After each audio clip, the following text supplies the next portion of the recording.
نماز میں کانوں تک ہاتھ اٹھانا اور ناف کے نیچے باندھنا یہ کہاں سے ثابت ہے؟ امام اعظم ابو حنیفہ کے نزدیک، احناف کے نزدیک نماز میں کانوں تک ہاتھ اٹھانا سنت ہے، جبکہ شوافع امام شافعی کے نزدیک کندھوں تک ہاتھ اٹھانا سنت ہے۔ کندھوں تک اور کوئی تھوڑا سا کندھوں سے اوپر، اور ہمارے نزدیک یعنی تین طریقے ہیں نماز میں ہاتھ اٹھانے کے، ایک تو کندھوں تک، یہ امام شافعی کے نزدیک ہے اس طرح، اور تھوڑا سا اوپر یہ دیگر ائمہ امام مالک وغیرہ کے نزدیک ہے، اور ہاتھ کانوں تک اٹھائیں یہ احناف کے نزدیک سنت ہے۔ تو ہمارے نزدیک جو کانوں تک ہاتھ اٹھانا سنت ہے یہ صحیح مسلم شریف کی حدیث میں موجود ہے۔ صحیح مسلم شریف کی حدیث حضرت مالک بن حویرث رضی اللہ تعالیٰ عنہ بیان کرتے ہیں کہ میں نے رسول اللہ صلی اللہ علیہ وسلم کو دیکھا کہ حضور علیہ السلام نے اپنے دونوں ہاتھ بلند کیے یہاں تک کہ کانوں کے برابر ہو گئے۔ ایک اور حدیث ابو داؤد شریف کی، انہی سے روایت ہے حضرت وائل ابن حجر سے، اس میں انگوٹھوں کا ذکر ہے۔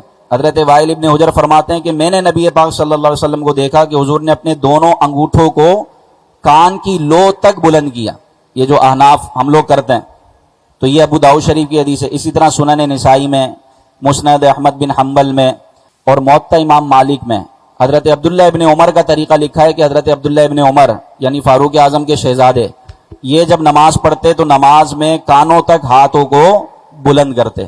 تو ہمارے پاس یہ دلائل ہیں احادیث میں، حضرت مالک بن حویرث کی حدیث صحیح مسلم کی صحیح حدیث پاک ہے، اسی طرح ابو داؤد شریف کی صحیح حدیث ہے، سنن نسائی کی، مسند احمد بن حنبل کی، موطا امام مالک کی۔ ان احادیث کی روشنی میں احناف کے نزدیک نماز میں کانوں تک ہاتھ اٹھانا یہ کیا ہے؟ سنت ہے۔ یہ حدیثوں کے ذریعے، یہ اپنی طرف سے کوئی گھر کی بات نہیں لے کر آئے، یہ حدیثوں میں حضرت وائل ابن حجر روایت کر رہے ہیں، یہ صحابی رسول ہیں جو نبی پاک صلی اللہ علیہ وسلم کے ساتھ رہے۔ اچھا، پھر دوسرا ہے ناف کے نیچے ہاتھ باندھنا کہاں سے ثابت ہے؟ تو اس میں بھی ائمہ کا اختلاف ہے۔ امام مالک، چار ائمہ ہے نا، مالکی تو ہاتھ باندھتے ہی نہیں ہیں۔ آپ مدینے میں جائیں، مکے مدینے میں آپ کو کچھ لوگ ملیں گے جو یوں ہاتھ رکھیں گے، وہ باندھیں گے نہیں۔ یہ کون ہوتے ہیں؟ یہ امام مالک کے فالوورز ہیں۔ جو مالکی حضرات ہوتے ہیں یہ ہاتھ نہیں باندھتے، ان کے پاس بھی اپنے دلائل ہیں حدیثوں میں، تو یہ ہاتھ سیدھے رکھتے ہیں۔ البتہ امام احمد بن حنبل اور امام شافعی، ان کے نزدیک سینے پر ہاتھ باندھنا یہ سنت ہے۔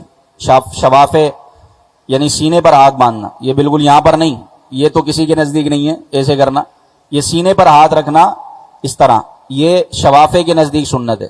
جبکہ احناف کے نزدیک ناف کے نیچے ہاتھ باندھنا یہ سنت ہے۔ اب ہمارے نزدیک جو احادیث ہیں، امام بخاری کے استاذ امام ابن ابی شیبہ، مصنف ابن ابی شیبہ میں یہ حدیث پاک حضرت وائل ابن حجر سے ہی موجود ہے۔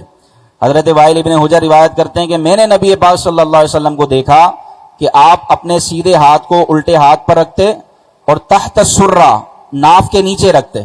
ناف یہ ٹنڈی ہوتی ہے نا، اس کے نیچے تحت السرہ کے الفاظ ہیں حدیث میں۔ کون بیان کر رہے ہیں؟ یہ حضرت وائل ابن حجر۔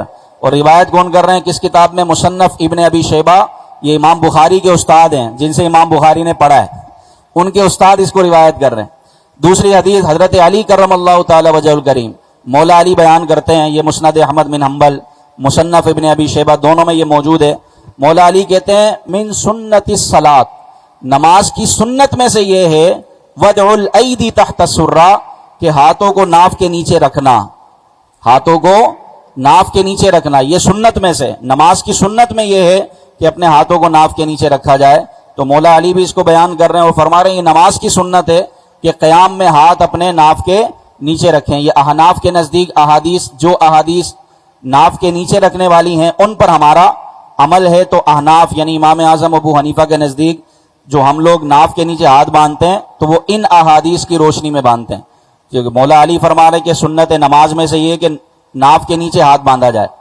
اور پھر خود حضرت وائل ابن حجر بیان کر رہے ہیں کہ نبی پاک صلی اللہ علیہ وسلم نماز میں ناف کے نیچے ہاتھ باندھا کرتے تھے۔ تو یہ احادیث ہیں جن کی وجہ سے احناف نماز کی حالت میں قیام میں ناف کے نیچے ہاتھ باندھتے ہیں۔